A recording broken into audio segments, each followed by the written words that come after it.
Russia జరిపినటువంటి ఒక దాడిలో నలుగురు భారతీయులు చనిపోయారు. ఎక్కడ అంటే ఉక్రెయిన్లోని ఒడిశా పోర్ట్లో జరిగినటువంటి ఒడేసా పోర్ట్లోని ఎంవి గోల్డెన్ లియో కార్గో అనే నౌకలో జూలై 19వ తారీఖు రాత్రి రష్యా జరిపినటువంటి దాడిలో 10 మంది ప్రాణాలు కోల్పోయారు.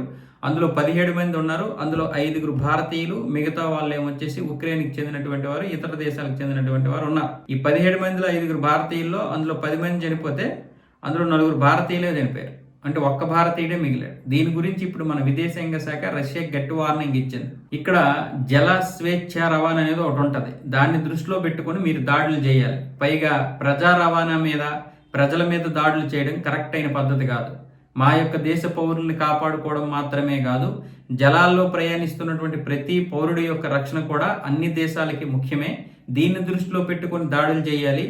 మా యొక్క పౌరులు ప్రాణాలు కోల్పోయాయి, దీనికి మీరు ఖచ్చితమైనటువంటి సమాధానం చెప్పాలని మన విదేశాంగ శాఖ రష్యాకి చెందినటువంటి విదేశాంగ శాఖను పిలిపించుకొని మరి వార్నింగ్ ఇచ్చి చెప్పింది. మనకి వాళ్ళకి మిత్రత్వం ఉంది. అది మనం చేసినా వాళ్ళు ఇలాంటి వార్నింగ్లు ఇస్తారు, వాళ్ళు చేసినా మనం ఇలాంటి వార్నింగ్లు ఇవ్వడం సర్వసాధారణం. అయితే మన యొక్క వాయిస్ రేజ్ అవ్వాలి. మిత్రపక్షమే, అది వేరే విషయం. తప్పు చేసినప్పుడు ఖచ్చితంగా ఖండించాల్సిందే, అది ఎవరైనా సరే. ఇంతకుముందు కూడా ఇరాన్ చేసినటువంటి దాడిలో మన భారతీయులు చనిపోయినప్పుడు ఖచ్చితంగా గట్టిగానే ఆ రోజు గట్టిగా వార్నింగ్ ఇవ్వడం జరిగింది. 3 సార్లు వార్నింగ్ ఇచ్చాం, గట్టిగా ఇరాన్కి చెప్పాం. ఇప్పుడు కూడా అంతే. భారతీయ పౌరులనే కాదు, ఏ పౌరులు చనిపోయినా మేము ఊరుకోము. ముఖ్యంగా మా దేశ పౌరులను మాత్రం మీరు చంపితే ఊరుకునేది లేదు. దీనికి మీరు నివేదికలు ఇవ్వాలని చెప్పి ఇప్పుడు మన విదేశాంగ శాఖ అయితే ఆల్రెడీ దానికి సంబంధించినటువంటి ప్రొసీజర్ అంతా చేస్తోంది.